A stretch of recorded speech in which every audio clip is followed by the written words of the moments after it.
Ladies and gentlemen, welcome to a very special video. This video is 100% legitimate and is not any sort of clickbait whatsoever. In this video, I'm going to make a major announcement. I'm going to tell you why I am making that announcement, and I'm also going to show you two recent chess games that I've played against extremely strong grandmasters, and in one of them, I actually defeated this grandmaster, marking one of the best wins of my life. Also, I'm currently in Köln, or Cologne, Germany, and I will be making a couple of other stops in Europe before heading back home, traveling a little bit, mostly for pleasure, but also going to a conference starting tomorrow. So you will need to deal with my travel setup, and I do apologize. But the travel setup will be getting an upgrade on the next trip, so no more of these hostage situations. We will have good camera, good audio, etc. Folks, let's get into the announcement. I am coming back to competitive over-the-board play. If you thought the Candidates was a massive event in 2024 and the World Championship is going to be an even bigger one in later 2024, I'm making a comeback to classical chess over the board. That's a big deal, because for me, that means the next step will be the Grandmaster title. We've got several steps in the way before we get there. Now, I made this little list. It's really ugly, but like I said, I'm traveling. I want to quickly run through this with you.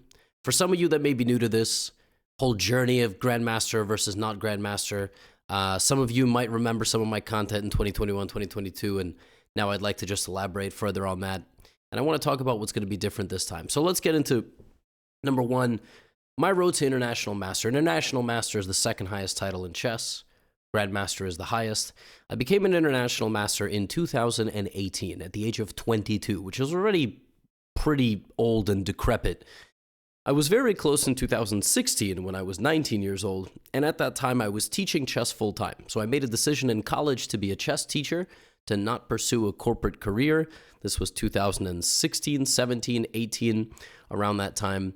Then I stopped, and I was mostly teaching chess, and I slowly lost some rating because I wasn't taking chess so seriously anymore. Now, this whole road to GM thing that I did, the pursuit of the Grandmaster title, happened because I played a chess tournament in 2021 in Las Vegas, and I didn't do badly, and I liked that you guys enjoyed the recap videos that I made. You really liked me showing you my insights and my preparation. So I thought, you know what, this would be good content. Like, let me play some tournaments and let me make content for all of you, and maybe I'll achieve my goals. No, what I learned very quickly is that chess in this day and age is much more of a full-time job if you want to be a professional player, and I was not able to fulfill those requirements. And also what I realized is I was handling losses very horribly, and I was letting you all know that in my recaps of these events, but it was really, really bad. It was very bad for my mental. In my preparation, when I was training and I would make mistakes, I would also get very angry and frustrated at myself. It was a very unhealthy environment to train and practice in, and that's why I quit. I quit because when I went to these events, nothing felt good and everything felt bad. The wins just felt routine. There was no... I was getting way too emotional, but all kind of toward the negative side, and having way too high expectations of myself. And to be honest, way too high expectations from you, the audience. Like, in some ways, the hundreds of thousands of you that tuned into my recaps,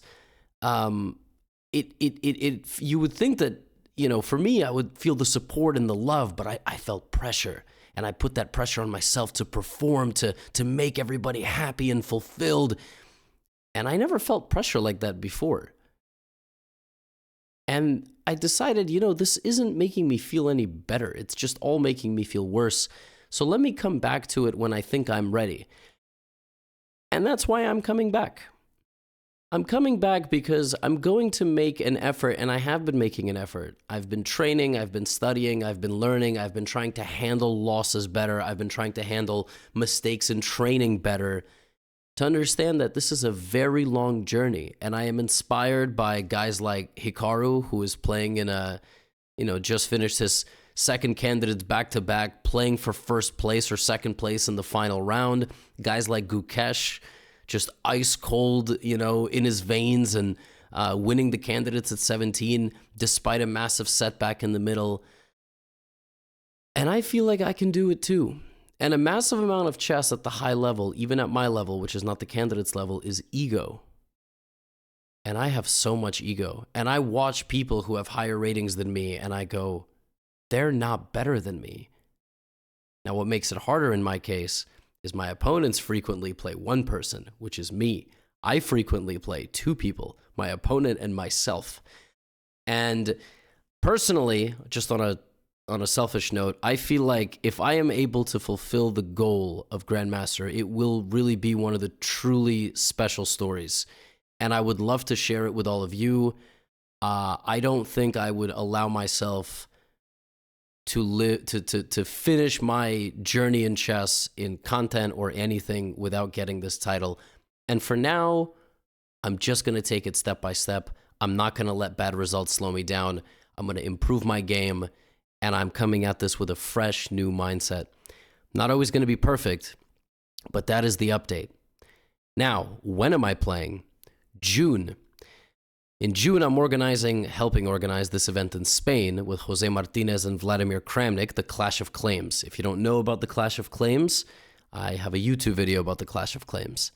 And I'm going to play a chess tournament in Spain in June. So the countdown to this tournament is something like 40 to 50 days, and then we'll see what happens next in the future. Very exciting stuff. And now, please allow me to share with you two games that I recently played against 3,000 rated opponents on chess.com. I have been playing at a very high level. I have not been winning or drawing as many games against strong grandmasters as I would like to share with all of you, but I'm back to serious competition. Most things that I'm going to do now regarding training and learning are going to be with a long-term goal of getting my rating out of the absolute trash can that it currently is, improving my chess, improving my rating, and motivating all of you. You can do it too. Let's do this together. The Grandmaster title for me has been the biggest failure and the biggest shortcoming and the biggest point of frustration for my entire life, and I'm nearly 30 years old, and I'm still going to fight, and I'm not going to give it up that easily, and I'm coming at this with a brand new, fresh feeling. Now, in this game, first game, my opponent is Grandmaster Sanan Shugirov, and he started the game with pawn to d4. I responded with pawn to d5, and c4, I took on c4. The Queen's Gambit accepted. We actually saw Gukesh just play this against Hikaru in the candidates tournament when he played this move bishop to e7. But rather than bishop to e7, which I suppose is a legitimate weapon of some sort, I just play c5, castles. And again, here you can play bishop e7, which is kind of what Gukesh did against Hikaru, although Hikaru played knight c3, a3. What I did here is I took on d4 right away. And I've had this approach recently, especially against really strong players.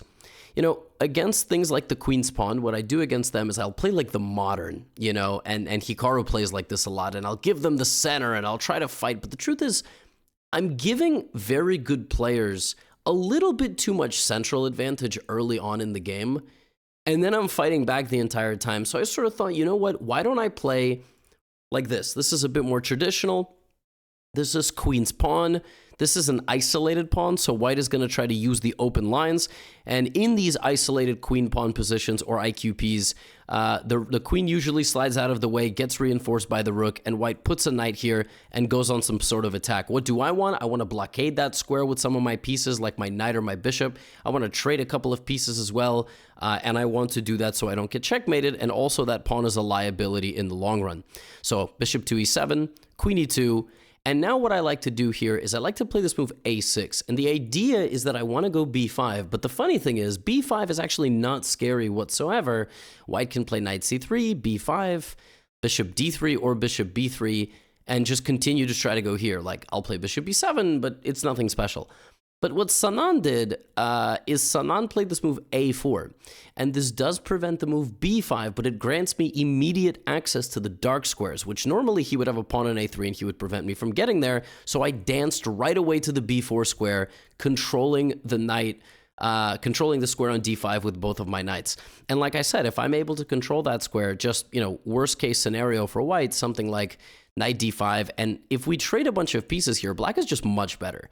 So I'm going to play b6, bishop d7, or bishop b7, or bishop d7, bishop c6, bishop f6, and I will have pressure forever. I'll put my rooks here, and we're going to be in very good shape. Now, Sanan here plays this move a5, trying to still disallow me from moving over here, but I was like, okay, bishop to d7, fighting for this diagonal, ready to bring my rook, and from the opening, I would say only black is happy. I mean, I basically achieved everything that I wanted, and even though he is standing quite actively, now immediately I jump to the center of the board. I'm targeting his bishop, I'm targeting this knight, I've got the strong rook, I'm looking to put my bishop here, and these are the kind of games I want to bring to these guys. Sanan is one of the strongest grandmasters. I think he transferred out of Russia. I think now he represents Hungary, as I would say there from his chess.com flag, but he was 2,700 FIDE, and he's like 3,000 on chess.com, and I don't think it's ridiculous of me to say things like, look, I want to be a grandmaster, but even if I become a grandmaster tomorrow, he's going to be a better player than me, and in this game, he's got nothing on me, absolutely nothing. And now I play bishop to f5, I activate the bishop on the diagonal, and from this point forward, I'm playing for an advantage, and this is what I have to mentally do against these grandmasters, is I have to stop being so afraid, I have to stop being so nervous that at any point they can call the shots. Now, one of the things I definitely do very poorly is time manage. Now, look at my clock, right? This move in 20 seconds, not necessary to spend that level of time, right? This move in another 12 seconds.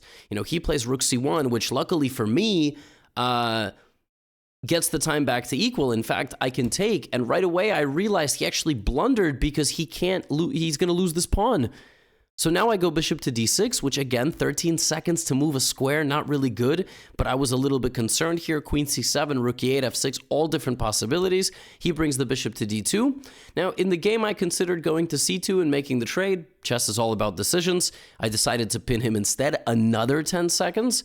Queen to f3, and now I come back to e6. We're very even on time, right?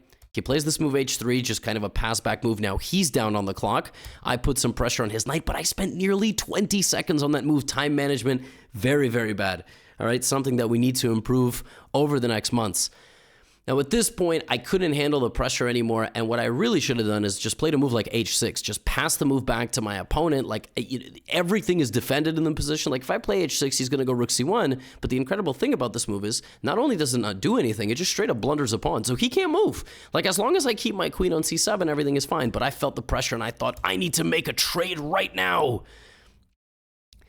And when he took my knight, I started having second thoughts and was like, well, if I take, this pawn is weak and, he's going to win it and then he's going to like leave my position and then he's going to promote and, all these thoughts. And I said, why did I do that? Let me trade with the... And I blundered bishop a4. I blundered a skewer. Now, it's blitz. Stupid stuff happens all the time, right? This was very dejecting because this is the exact way I lose to guys like Sanan. 20 moves into the game, absolutely no problems, completely playing on his level. Or you could argue he's playing on mine, but let's just make me feel better. And then I just, I don't know what to do. And instead of just playing a normal move, I want to get rid of one of his pieces because I'm scared, and then I blunder at this. And I'm gutted, right? Like this is so frustrating to me, and all right, well, I guess it's time to quit, right? It's time to quit on this game. No, I don't quit on this game at all, actually. I activate my queen, make sure he can't checkmate me, and say, you have to beat me. Like, it's rook for bishop, but how are you getting into my position? All of my pawns are protected. You can't move any of these pawns, Sanan. I'm not going to trade queens with you. And if you try to push these pawns, you're going to weaken your king. And suddenly I got a second wind of energy here and was like, I don't see how he's going to win this game. He went g3. I went queen back to d7. And I was like, wait, I'm actually really confused. How is he going to win? Not only how is he going to win, look at all these weaknesses that he's created. And suddenly, after takes, and just bishop b4, I was like, wait a minute. I'm sorry, like, isn't white in serious trouble? And I have 4 seconds on the clock, which is not what I should have done, right? I should have played fast. I should have just put the pressure on him, but I was very frustrated. And I got over here. And the position's back to equal, and we both have 5 seconds on the clock. So I completely fight back from a losing position. And this guy has 3,000. I mean, it's literally the best that I can do, right? And at this point, he has to sacrifice his rook. Now, this is a bit scary. The fact that the pawn is 3 squares away from queening, right? And I only have 3 seconds to make a decision. Well, what the computer wants is the computer wants me to take a pawn on the way out. And against this, it wants me to find the counterpunch e3, which is not, you can't find that with 3 seconds. Point being that if he goes here, I have a fork and I win the pawn. And if this, I play queen h3, he gets a square away from queening. And apparently this is a draw because I just catch him in this loop. But that's really tough to find. So instead I go back and now I'm in trouble again. And I got close, but unfortunately now I'm just suffocating behind this pawn. And I can't really get out of the way. He just keeps putting pressure and I panic a little bit. And ultimately, I run out of checks. He's going to make a queen. It takes him 51 moves and he gets the pawn through.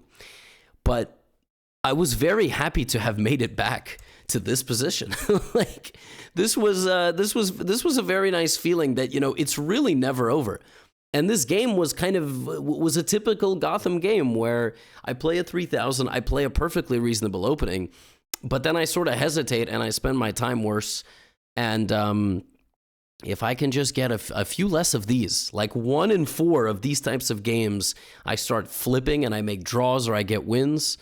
Oh, it's going to be really, really nice. And speaking of, this is one of the strongest grandmasters that I've ever beaten. This is Andrew Hong. In fact, Andrew Hong beat me in a classical game on his quest to grandmaster. Andrew Hong also beat me like in 2018. I was paired against him and I had no idea who he was. And he very quickly let me know who he was by menacingly whispering, "I'm Andrew Hong, I'm Andrew Hong, I'm Andrew Hong" to me throughout the game. No, that would be extremely antisocial. By just beating me. So I'm actually 0-2 against him. And I don't think we've ever played a blitz game against each other. Yeah, this was our first ever game. And he's very good. He always plays against Hikaru. He played a very weird opening, and it got tactical very early with knight to e4. I played this move knight to e2, which is trying to play pawn to d3. The opening was very obscure. He played e6. I kicked his knight out, and then I went here trying to go after his bishop. Now, something really strange happened in the opening. Right here, I went bishop to e2, and he spent a lot of time, and he went here, and he's, in this position, he spent quite a bit of time. I don't know why it's not being reflected. Here, he spent a lot of time. Yes. Okay, perfect. Bishop e2, h5. And I went h3, attacking his bishop, and he spent a minute here, which I can only imagine had to do with bishop takes f3. He didn't like the fact that my bishop was going to be so strong with ideas like rook to b1 or a3, b4. I guess he really just got worried about the activity of my bishop, not to mention the fact that, like, at the end of the day, there's a hanging pawn on h5. So he just didn't like that it was going to be a fork. And he thought for a while after h5, and he actually played this move h4, which to me was really strange. Because he's just straight up sacrificing material. So he got way too aggressive, way too early. I mean, what he should have done is, you know, probably in this position just gone bishop f5. Like, that's what I thought he was going to do. And then maybe he was worried about knight to h4. But I thought, okay, I mean, worst comes to worst, he can even play g6. It's not, you know, and then if I take, he's going to take with the e-pawn. And bishop f3, you play queen d7 and knight e6, and, like, he's going to be fine. But he didn't like something. He played h4, and I was like, wait, what? Aren't I just winning his rook? Yes, that was part of it. But he gets my bishop, and he gets it with a check, and, you know, now he goes f6, trying to create some counterplay. So, again, I have made a career losing games like this to players like Andrew. I mean, he's like 350 points higher rated than me in blitz. He's going to be very creative. He's going to be very fast. I think his peak blitz rating is like 3150 or 3200. He plays Hikaru all the time, like I said. Maybe I didn't say that. So I need to figure out a way I'm going to kill his counterplay, right? So first, I take on f6, right? I spent 23 seconds on pawn takes pawn. That's crazy. But he took, and now I thought, you know what? Let's make this very easy. let's play queen to h1 and trade the queens. And with no queen, he can't beat me, right? So queen h1. Now, the reason I didn't go queen h1 is because I didn't really like knight b4. Not now, but just in the future. Right now, it doesn't work because I take on it here. But I was like, he's going to castle, and then he's going to play knight b4. So before I went queen h1, I decided I would play a3. All right, now he cannot put the knight on b4, and not only can he not, now I'm going to play b4 myself. So he castled, and I indeed went queen h1, so now the rook is always protected, and queen h5 is a massive threat. Like, just so you understand, it's plus 1.9 or whatever, and in this position, it's plus 3.5, because he has no counterplay. All right, I'm not better than Andrew at chess, but I'm better than him enough that I would beat him here 10 out of 10 times. It's a very winning position. Maybe one time I would, like, disconnect or have a heart attack. Queen h1, he goes back to d6. And you know what I got to tell you right now is when I started to get quite nervous. Because if you look at Andrew's time management, I mean, he was down a minute and he's not anymore. And he's going to start going e5, e4, and he's going to open the position. So I really got to focus. I got to buckle down. And I'm like, okay, I know he wants to go e5. And I know he wants to go knight d5, knight e3. So now I need to evaluate, what am I stopping? What do I care about? So I went queen h5, right? Now I expected knight d5, and there it was. But at this point, I was like, okay, so he's going to put the knight on e3. And then what? And what's he going to do when the knight arrives on e3? Because let me tell you something. If he takes this pawn, I get the rook to the open file. Not only do I get the rook to the open file, I can also go there and get the rook with the other rook and the queen. Like, I actually don't think the c2 pawn is important. This pawn is a check, and it is important, which is why I'm going to move it up. And I'm close on time. Knight g4 check, not a concern. I'm going to play king to g1. Now, Andrew blows open the center of the board. This is a very tense moment. It says plus 3.2. But let me tell you, when you're playing a game like this, and your opponent is rated 3,035, this is a very dangerous move. And I was very happy to come up with a very practical solution. I can take, I can do all this different stuff. But at the end of the day, when a pawn makes it to the other side of the board, it becomes a queen. I don't know if you knew that. g6. He could take on f4. I'm not going to take because then he's going to get his queen and his knight in. I'm just going to go g7. He could take both my pawns. In fact, he's taking this one with a check.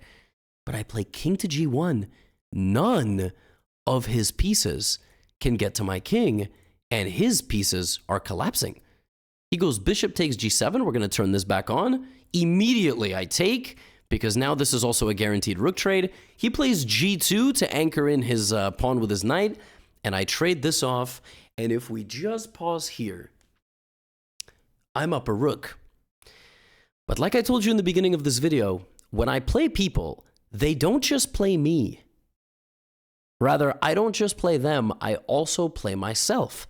At this point, all that's in my head is, don't mess this up. Whereas if I was playing somebody lower rated than me, it would be, why is this idiot not resigning?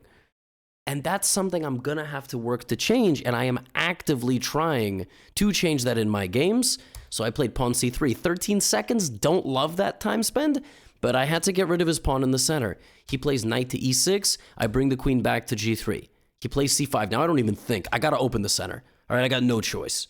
I have to open up the center of the board. He plays pawn takes d4. I don't think for a second. I need to activate my rook. He goes king d7. Now I'm thinking here. I'm looking at queen h3, queen h7. I can't quite get in. And, you know, when I'm low on time, I'm thinking simple tactics. Knight takes pawn. That removes the defender of the knight on e3. So if he takes, right? I'm going to go here.